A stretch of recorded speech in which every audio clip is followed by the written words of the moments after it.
예수님의 직분, 예수님은 이 땅에 오실 때 삼중직을 가지고 오셨어요. 하나는 선지자, 또 하나는 제사장, 그리고 왕으로 오셨어요. 선지자로 오신 예수님, 예수님이 선지자라는 것은 하나님의 말씀을 선포하는 겁니다. 우리가 죄 가운데 빠져 있고 우리의 삶이 죽음으로 갈 수밖에 없다는 걸 선포하시고 천국에 가까웠다는 걸 선포하시고 우리에게 구원을 선포하시는 그 예수님의 삶이 있었어요. 예수님 우리에게 징계를 선포하실 수도 있고 구원을 선포하실 수도 있는데 구원을 선포하셨어요. 그래서 우리도 선지자이신 예수님을 따르는 삶을 산다면 구원을 선포하고 화해를 선포하고 복을 선포하는 사람이 되는 겁니다. 또 예수님은 제사장으로 이 땅에 오셨어요. 제사장은 하나님과 사람을 만나게 하는 중보자이면서 중재자이면서 그 예배 안에서 이루어지는 일들이죠. 그 예배는 항상 은혜를 따라 되는 거예요. 하나님의 은혜를 따라 예배가 이루어지기 때문에 우리의 삶 또한 은혜를 따라 이루어지고 우리의 삶이 우리가 모여서 드리는 예배뿐만 아니라 삶이 모두 예배로 하나님 앞에 완성되어 가는 삶. 그게 바로 제사장이신 예수님을 따르는 사람입니다. 또 하나 세 번째 직분이 왕입니다. 왕. 예수님이 이 땅에 왕으로 오셨어요. 왕이 히브리 말로 멜렉입니다. 멜렉. 히브리 말로 멜렉. 성경에 아비멜렉이라는 단어를 아마 보셨을 거예요. 직분으로서. 아비라는 뜻은 나의 아버지라는 뜻이고 멜렉은 왕이라는 뜻입니다. 즉 아비멜렉이라는 단어의 뜻은 나의 아버지가 왕이다라는 뜻이에요. 나의 아버지가 왕이니까 나는 그 아버지의 적자, 왕으로서 자격이 있는 아버지로부터 물려받은 왕이다. 즉 나는 왕이다라는 뜻이 바로 아비멜렉이라는 뜻이에요. 근데 멜렉, 이 하나님께서 예수님을 이 땅에 멜렉 왕으로 보내주셨어요. 우리는 사실 왕이 다스리는 나라에 살지 않아요. 여기 계신 분들 그 누구도 왕의 다스림이 무엇인가에 대해서 아마 우리는 잘 모르는 것 같아요. 저도 잘 모르겠어요. 그 느낌이 어떤 거니. 그런데 왕이라는 분은 어떤 사람인가? 왕은 크게 세 가지를 갖고 있어요. 하나는 입법과 통치를 합니다. 주권을 행사합니다. 오늘날로 말하면 행정부입니다. 대통령이 갖고 있는 행정부. 보호와 공급, 외부의 적으로부터 보호하고 또 필요를 공급해 주는 것. 이것이 바로 왕이 하는 일이에요. 또 하나는 심판, 재판. 행정부, 법을 만드는 입법부, 그리고 법을 재판하는 사법부. 보통 현대 사회는 이게 세 개가 분리가 되어 있어요. 삼권 분립이라 말하는데 왕은 이 세 가지를 다 갖고 있는 사람이 왕입니다. 오늘날 이 세 가지를 다 갖고 있는 사람 우리는 뭐라 그러냐? 독재자라 그럽니다. 그러니까 우리는 예수님이 이 땅에 왕으로 오시고 성경에 있는 모든 이야기는 왕이 다스리는 시대 이야기예요. 근데 우리는 왕의 다스림을 받아본 적이 없어요. 그래서 우리가 잘 그게 이해가 안 될 수도 있어요. 그러나 왕이 다스리는 나라는 주인이 왕이에요. 우리는 이 나라의 주인이 주권을 누가 갖고 있냐? 우리 국민들이 갖고 있어요. 근데 왕은 나라의 주인이 왕이에요. 그래서 법도 자기가 만들고요, 행정도 자기가 하고요, 재판도 자기가 하는 거예요. 왕이 곧 법이고 왕이 곧 그 나라 주인이에요. 그래서 우리는 잘 이해가 안 되는데 그러나 분명한 것은 지금도 왕이 있습니다. 아주 폭력적인 왕이 있어요. 우리의 의견을 전혀 들어주지 않는 왕이 있어요. 그 왕이 누구냐 하면 죽음입니다. 죽음. 우리가 왕인 어떤 존재인가 생각해 보면 딱 죽음을 생각하면 돼요. 죽음은 독재자 중에 독재자입니다. 폭군 중에 폭군입니다. 우리가 왕은 어떤 존재인가 우리가 피부로 와닿지 않기 때문에 왕이 다스리는 나라의 왕제, 즉 군주제라고 하는데 그것의 장단점을 한번 나눠봤어요. 또 왕이 다스리는 나라는 어떤 장점이 있냐? 일단 결정이 빠릅니다. 왕이 결정하면 그냥 바로 진행해요. 근데 단점은 자유와 권리가 박탈되면 우리의 권리, 우리가 말하는 소리를 들을 필요가 없어요.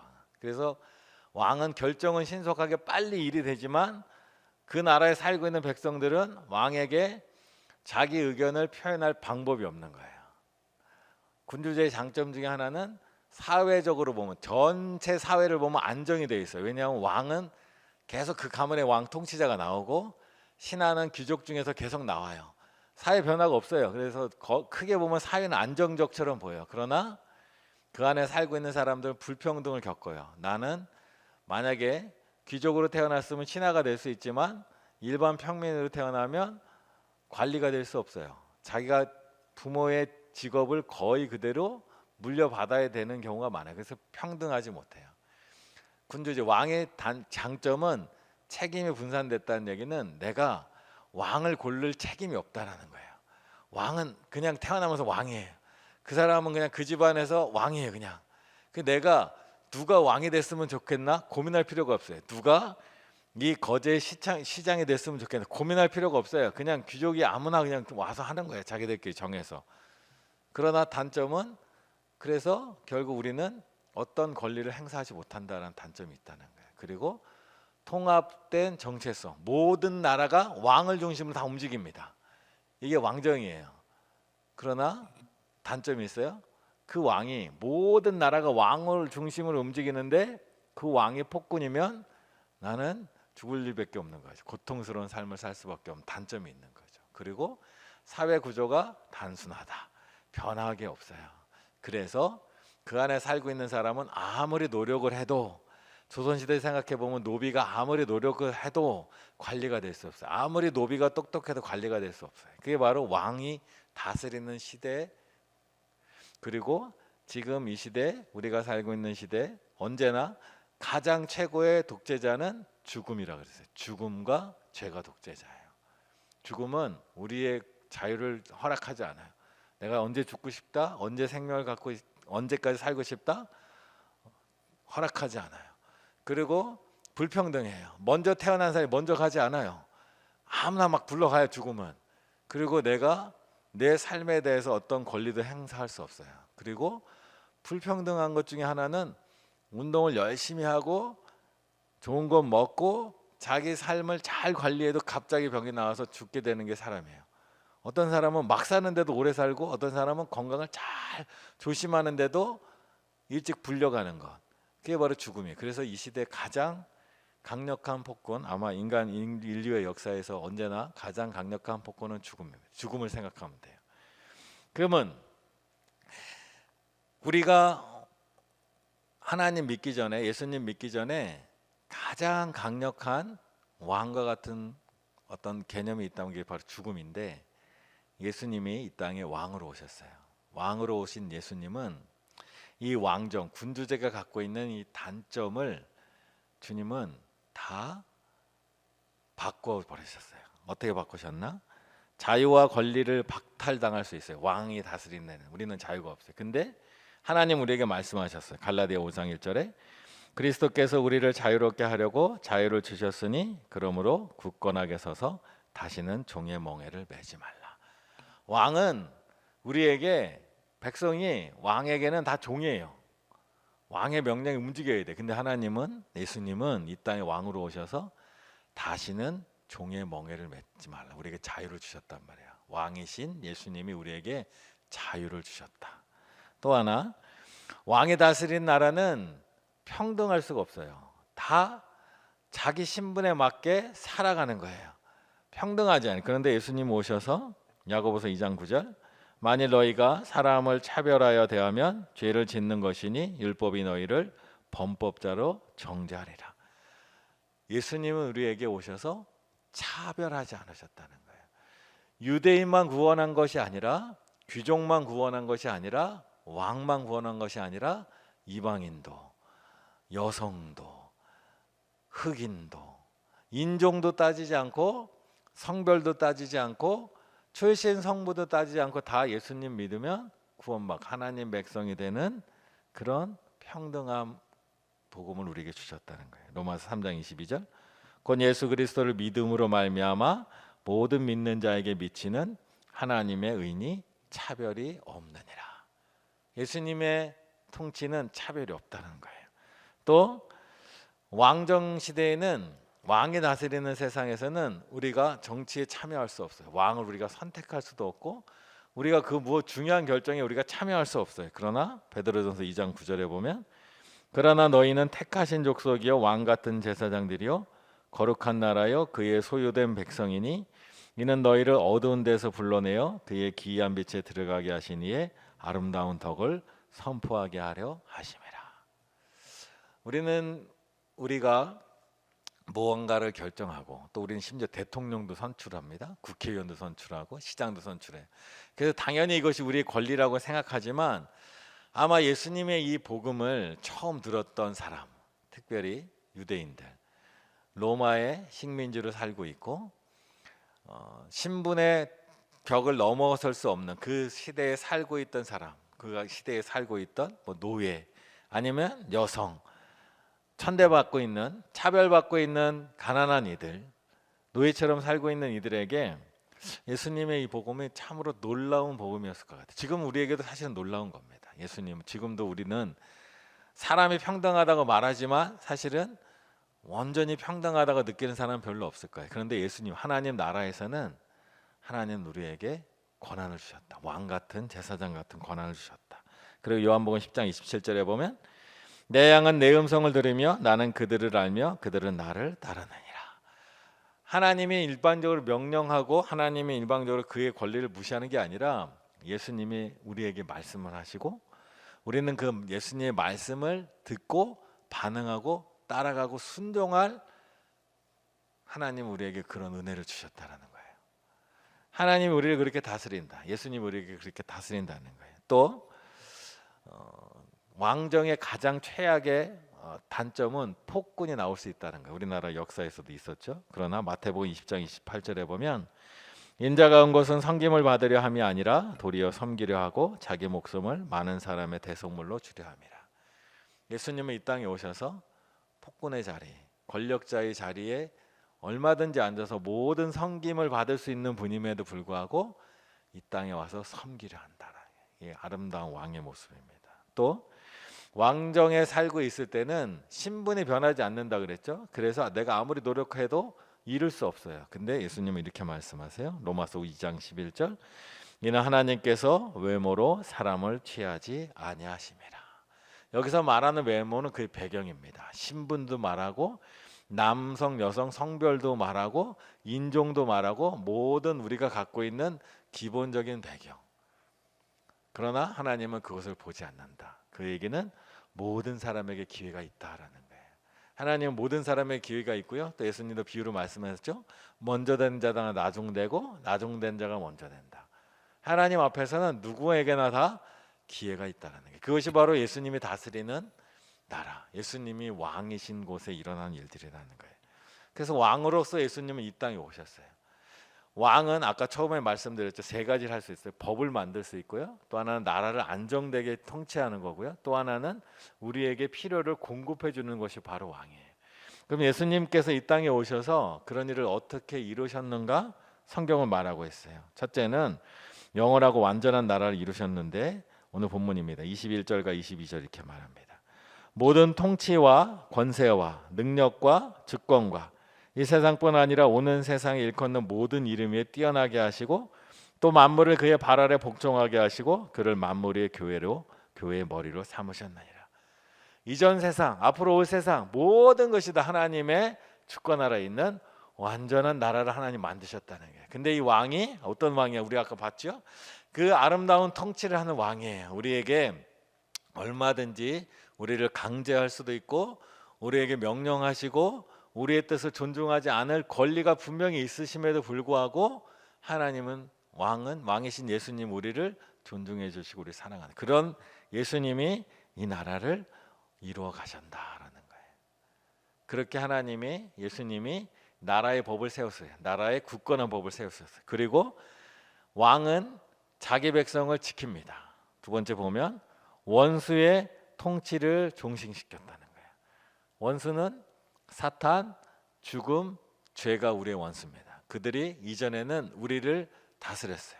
폭군처럼 우리를 다스렸어요. 죽음이 폭군처럼 우리를 다스리고 죄가 우리를 다스리고 사탄이 우리를 다스렸다는 거예요. 근데 예수님이 그들을 물리치고 우리를 보호해 주신다라는 겁니다. 골로새서 2장 15절 통치자들과 권세자들을 무력화하여 드러내어 구경거리로 삼으시고 십자가로 그들을 이기셨느니라. 십자가에서 예수님은 사탄을 이겼어요. 십자가에서 예수님은 죽음을 이겼어요. 십자가에서 예수님은 죄를 이기셨어요. 십자가에서 예수님은 우리를 그동안 괴롭히던 폭군을 다 물리치셨다는 거예요. 고린도전서 15장 56절 58절.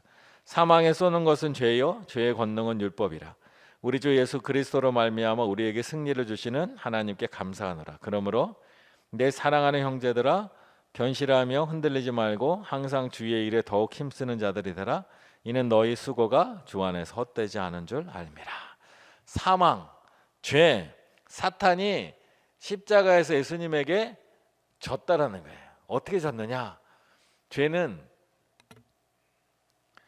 죄는 예수님이 십자가에서 죄값을 치름으로 인하여 더 이상 우리를 주장하지 못하게 예수님이 만드신 거예요.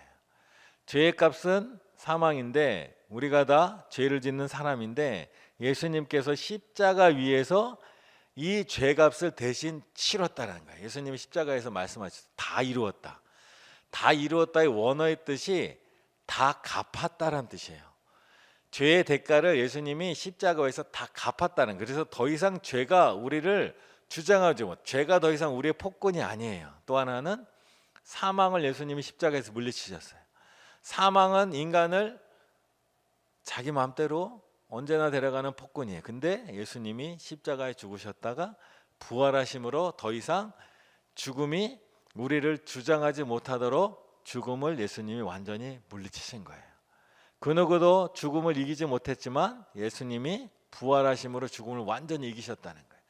예수님이 또 십자가에서 사탄도 물리쳤어요. 사탄은 어떻게 물리쳤냐? 사탄이 주로 하는 일이 뭐냐면 참소하는 일이에요. 사탄은 끊임없이 하나님께 우리의 죄를 참소하는 존재가 바로 사탄이에요. 근데 예수님이 십자가 위에서 우리를 향한 죄의 모든 대가를 치심으로 사탄이 참소하며 올리는 상소를 예수님이 다 없애버리셨다는 거예요. 더 이상 사탄은 하나님께 우리의 죄를 상소할 수가 없어요. 예수님이 거기서 다 막아버리셨다는 거예요. 그 문서를, 그 법조문을, 그 하나님 앞에 올라가는 참소문을 예수님이 십자가 위에서 다 걷어가셨다는 거예요. 사탄은 우리의 죄를 하나님 앞에 참소합니다. 우리의 불순종을 참소해요. 근데 예수님이 완전한 순종을 통하여 사탄의 참소를 완전히 막아버리셨다는 거예요. 그래서 더 이상 사탄은 우리를 공격할 수가 없어요. 죄가 우리를 물리칠 수 없어요. 또 사망이 우리를 끌고 갈 수가 없는 승리로 예수님이 우리를 이끄셨다는 거예요. 그렇게 예수님이 이 땅에 오셨다는 거예요. 그리고 세 번째, 의와 공의를 실현함으로 예수님께서 우리의 삶에 평강을 주십니다. 로마서 14장 17절. 하나님의 나라는 먹는 것과 마시는 것이 아니요 오직 성령 안에 있는 의와 평강과 희락이라. 왕이신 예수님이 우리에게 주시는 것이 바로 그거라는 거예요. 더 이상 우리 삶에 사탄의 우리를 참소하는 것이 없고, 죄가 우리를 얽매이지 못하고, 죽음이 우리를 끌고 가지 못하는 삶으로 우리를 만들어 놓으셨다라는 거예요. 그리고 그 우리 안에 의와 평강과 기쁨을 만들어 놓으셨다. 그래서 하나님 나라 안에서, 예수님이 다스리는 나라 안에서는 의와 평강과 기쁨이 있는 나라입니다. 그래서 예수님이 부활하시고 나서 사도행전에 보면 제자들이 예수님의 부활을 보고 예수님과 함께 기뻐하며 갔더라라는 내용들이 참 많이 나옵니다. 예수님의 부활, 예수님이 우리와 함께 하시면 우리에게는 기쁨이 있습니다. 자, 이런 예수님이 우리의 왕으로 오셨어요. 하나님은 예수님이 왕으로서 이 땅에 오셔서 우리의 삶을, 우리의 나라를, 우리의 인생을 완전히 바꿔놓으셨다는 거예요. 새로운 통치와 새로운 다스림으로 왔다는 거예요. 그리고 예수님은 우리에게 항상 나를 따르라 말씀하세요. 그래서 우리가 왕이신 예수님을 믿는 우리는 왕이신 예수님을 믿음으로 따라서 살아가는 거예요. 그래서 그분의 통치, 그분의 다스리심, 그분의 능력을 따라 살아갑니다. 그래서 예수님이 세상에 왕이신 예수님이 우리에게 법을 만드셨어요. 우리는 그 법 위에 살아가는 겁니다. 그래서 우리가 살아가는 모든 삶의 영역 안에서 예수님이 왕이시라는 것, 즉 예수님의 주권을 인정하고 살아가는 존재가 되어야 됩니다. 그래서 골로새서 3장 23절 이렇게 말합니다. 무슨 일을 하든지 마음을 다하여 주께 하듯 하고 사람에게 하듯 하지 말라. 왕이신 예수님을 믿는다면 그 왕이신 예수님은 이전 시간을 따졌을 때 이전이나 지금이나 미래나 장소로 따지면 여기나 저기나 온 우주나 어디에나 예수님이 다스리는 것이, 온 우주가 다 예수님이 다스리는 것이. 그러니 우리는 어디에 살든지 나는 예수님의 다스림 안에 살고 있는 존재다라는 것을 믿고 그 마음으로 살아가는 거예요. 이것을 라틴어로 코람 데오라 그래요. 하나님 앞에서 우리가 살고 있다라는 거예요. 이것을 가장 잘 보여준 사람이 바로 요셉입니다. 요셉이 보디발의 아내 유혹 앞에서 그가 고백한 말이 그러잖아. 보디발의 아내는 여기에 너와 나 외에 아무도 보는 사람이 없다. 우리 여기서 동침하자 합니다. 그때 요셉의 고백이 그거잖아요. 어찌하여 마님과 저만 있습니까? 이곳에 하나님이 계십니다. 하나님이 우리를 보고 계시니 나는 그 일에 함께할 수 없습니다. 그게 바로 코람데오예요. 하나님이 언제나 우리와 함께하고 있다라는 거예요. 그래서 내가 혼자 있을 때든 내가 어디 있을 때든 하나님이 나와 항상 함께 하신다는 것. 예수님이 왕으로서 이 세상을 다스리고 나의 삶에 언제나 있다라는 인식을 갖고 살아가는 것이 바로 코람데오, 또 왕이신 예수님을 믿는 삶입니다. 그래서 우리 어딜 가든지 예수님이 나를 지켜보고 계시고 나와 함께 하신다는 것을 살기에 우리는 그 예수님 안에서 정직하고 그 예수님 안에서 바르고 그 예수님 안에서 선한 일을 하고 그 예수님이 이루시길 원하서는 공의와 의와 화평을 이루며 살아가는 거예요. 그래서 믿는 자들을, 예수님 믿는 사람들이 바라볼 때 저 사람은 정말 내가 지켜보든지 지켜보지 않든지 법이 있든지 없든지 항상 옳은 일을 하는 사람이구나, 정직한 사람이구나, 이것을 사람들이 아는 것. 그것이 바로 내가 예수님을 왕으로 모시고 사는 거예요. 사람 눈에 볼 때 하고 안 볼 때 하나는 이런 삶이 아닙니다. 우리는 절대 그런 삶을 살 수가 없어요. 예수님이 나와 함께 하신다는 것을 알고 그렇게 살아가는 것. 그렇게 우리가 우리의 삶이, 우리의 성령이, 우리의 성정이, 우리의 성품이 그렇게 자라가는 거예요. 그래서 예수님이 왕으로 나와 함께 하신다는 것을 믿는 사람의 삶은 달라진다는 거예요. 그리고 두 번째는 예수님은 참 좋은 왕이셔서 우리를 보호하시고 우리에게 필요한 것을 공급해 주십니다. 왕의 책무가 그거예요. 왕은 가난한 백성들을 돌보는 겁니다. 백성들이 굶어 죽지 않도록 먹을 것을 공급해 주고 그가 살아갈 수 있도록 그들을 지켜주는 게 참 좋은 왕입니다. 그래서 평안과 보호에 대한, 예수님이 나를 보호해 주신다는 것에 대한 믿음이 있어야 됩니다. 요한복음 14장 27절에 보면 평안을 너희에게 끼치노니 곧 나의 평안을 너희에게 주노라. 내가 너희에게 주는 것은 세상이 주는 것과 같지 아니하니라. 너희는 마음에 근심하지도 말고 두려워하지도 말라. 근심하지도 말고 두려워하지 말라 말해요. 왜? 왕이신 하나님이, 왕이신 예수님이 우리와 함께 하시니까. 그래서 우리가 믿음이 있다라고 말할 때는 예수님이 나의 왕이신다는 것을 고백하는 게 믿음이 있는 거예요. 그런 믿음은 두려워하지 않고 염려하지 않는 삶을 살아가는 거예요. 하나님께서 우리와 함께 하시고 예수님이 우리와 함께 하십니다. 그래서 내가 어딜 가든지 주님이 우리와 함께 하세요. 비록 내가 지금 살아가는 삶이 불편하고 어려운다 할지라도 주님은 나의 삶을 다 아시고 주님은 나의 삶을 인도해 주시고 주님은 내 삶에 반드시 하나님의 뜻을 이루어 가신다는 것을 믿고 나가는 거예요. 그래서 두려움에 끌려다니지 않습니다. 많은 사람들이 사실 아까도 제가 말씀드렸죠. 죄나 죽음이 우리를 지배하는 폭군이지만 사실 두려움도 우리를 지배하는 왕이 될 때가 있어요. 사람들의 선택이 대부분, 많은 이들이 내가 두려워하는 일이 일어나지 않는 선택을 참 많이 해요. 내가 정말 하고 싶고 하나님의 뜻을 따라서 선한 일을 향하여 나가는 사람보다는 나에게 두려운 일이 일어나지 않는 방향으로 가려고 많이 해요. 우리가 보통 그러잖아요. 자녀들의 어떤 취업을 한다든지 자녀들이 대학을 간다고 할 때 얘가 정말 잘하는 게 뭐냐? 얘가 정말 하고 싶은 거 뭐냐 물어보기 전에 이 자녀가 어느 학교를 가야 취업이 잘 될까?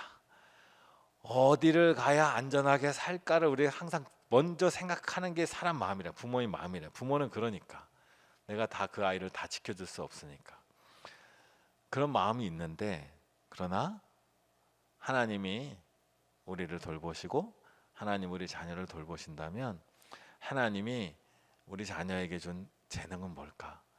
하나님이 우리 자녀를 통하여 무슨 일을 하기 원하실까? 하나님이 이 아이의 삶에 어떻게 인도하실까를 먼저 생각할 수 있다면 우리는 왕이신 예수님을 더 잘 믿는 거예요. 주님께서 우리 삶에 함께 하세요. 근데 많은 사람들이 두려움에 우리의 주인을, 예수님이 돼야 될 우리의 주인을 두려움에 둘 때가 참 많다는 거예요. 물론 살다 보면 바로바로 염려가 오죠. 근심이 오죠. 그러나 근심에 우리의 마음을 다 뺏게 한다면 우리는 편안하게 살고 편안하고 안전하게 사는데 우리의 삶을 다, 우리의 시간을 다 쓴다면 주님께서 우리에게 하고자 하는 일을 할 수 없다는 거예요. 요즘 우리가 주일날 사도행전도 보지만 사도들의 삶이라는 게 미래를 알 수 없는 삶입니다. 예상치 않은 곳을 가야 되는 삶이 많아요. 그리고 그곳에 예수님이 함께 하시기에 담대히 나아갈 수 있었던 거예요. 우리의 삶도 돌아보면 두렵고 떨리고 염려돼서 못한 게 되게 많잖아요. 자녀들은 둘째치고 우리 자신을 생각할 때 그때 두려워서 못했고 염려돼서 못했고 걱정돼서 못했고 그래서 못한 게 얼마나 많아요. 그러나 주님은 우리의 삶을 통하여 우리와 함께 주님은 놀라운 일을 하길 원하시는 거예요. 그 놀라운 일이라는 게 뭐 대단하고 엄청난 일이 아니에요.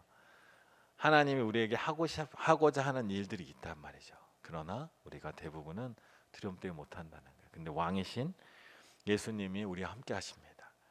그 왕이신 예수님이 우리와 함께 하시면 한 발 뗄 수 있어요. 그리고 한 발 떼다 보면 이전에는 두려움 때문에 못했던 그 일을 한 발 떼고 나면 주님이 뭔가 날 도와주시고 내가 주님과 함께 동행할 때 뭔가를 자꾸 만들어 가시는 걸 우리는 얼마든지 경험할 수 있어요. 그래서 한 발 떼면 돼요. 한 발만 떼면 주님이 내 삶에 어떻게 역사하시는가를 우리 경험하고 갈 수 있어요. 그런 믿음의 일들이 하나하나 쌓여가면 됩니다.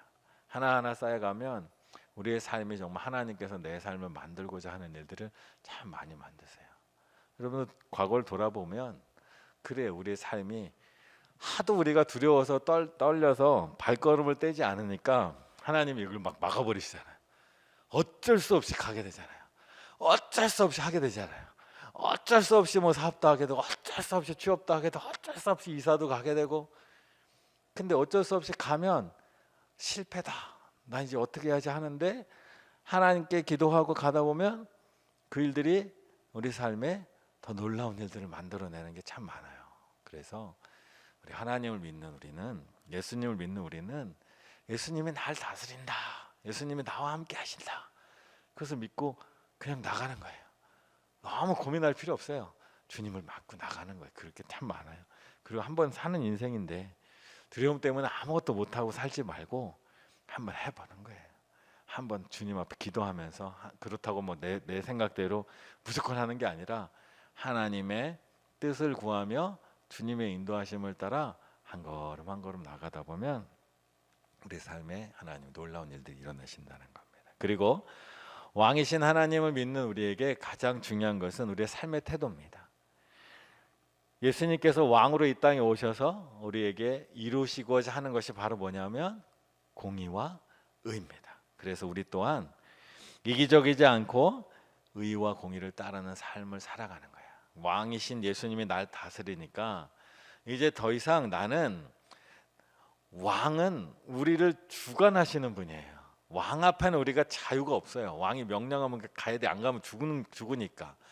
그 왕이신 예수님이 우리를 나 한 사람의 삶이 아니라 공동체의 삶으로 우리를 부르시는 거예요. 그래서 의와 공의가 중요한 거예요. 미가서 6장 8절에 보면 사람아, 주께서 선한 것이 무엇임을 내게 보이셨나니 여호와께서 내게 구하시는 것은 오직 정의를 행하며 인자를 사랑하며 겸손하게 내 하나님과 함께 행하는 것이니라. 이게 바로 예수님이 다스리는 세상에서 우리의 삶이에요. 또 베드로전서 4장 10절 각각 은사를 받은 대로 하나님의 여러 가지 은혜를 맡은 선한 청지기 같이 서로 봉사하라. 서로 봉사하며 서로 세워져 가는 것이 왕이신 하나님 예수님을 믿는 우리의 삶이에요. 그리고 무엇보다 마가복음 마태복음 20장 28절 인자가 온 것은 섬김을 받으려 함이 아니라 도리어 섬기려 하고 자기 목숨을 많은 사람의 대속물로 주려 함이니라. 왕이신 예수님이 섬기러 이 땅에 오셨으니 왕인 예수님을 믿는 우리 또한 섬김의 삶을 사는 거예요. 예수님이 우리를 너희는 거룩한 족속이요 거룩한 나라요 왕 같은 제사장이요 우리 이렇게 부르셨잖아요.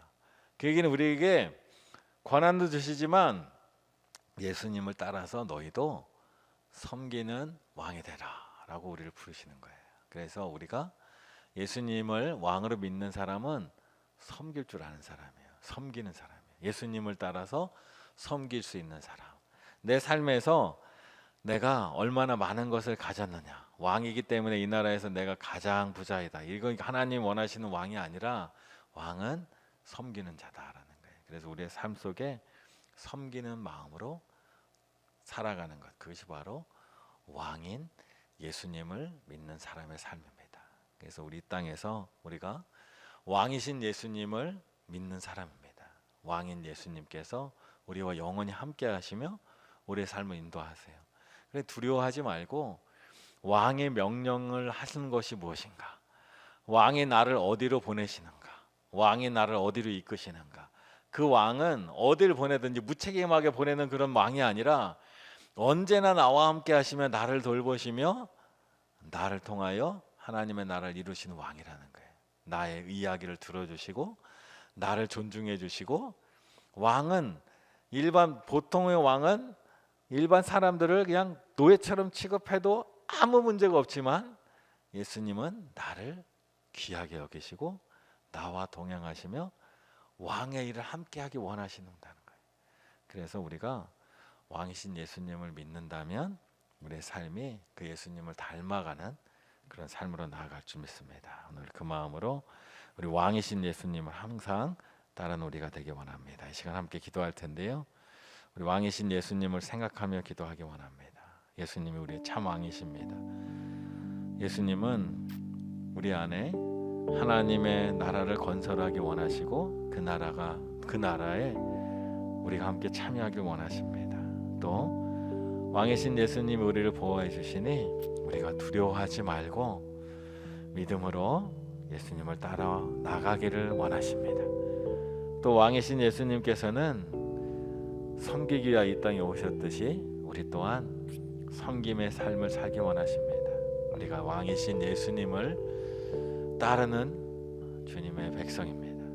그리고 예수님은 우리를 왕같은 제사장으로 불러주셨습니다. 그러니 우리가 이 마음으로 왕이신 예수님과 함께 그 은혜를 따라 이 땅을 살아갈 수 있게 해달라고 이 시간 함께 기도하며 나가겠습니다. 다 같이 기도하겠습니다.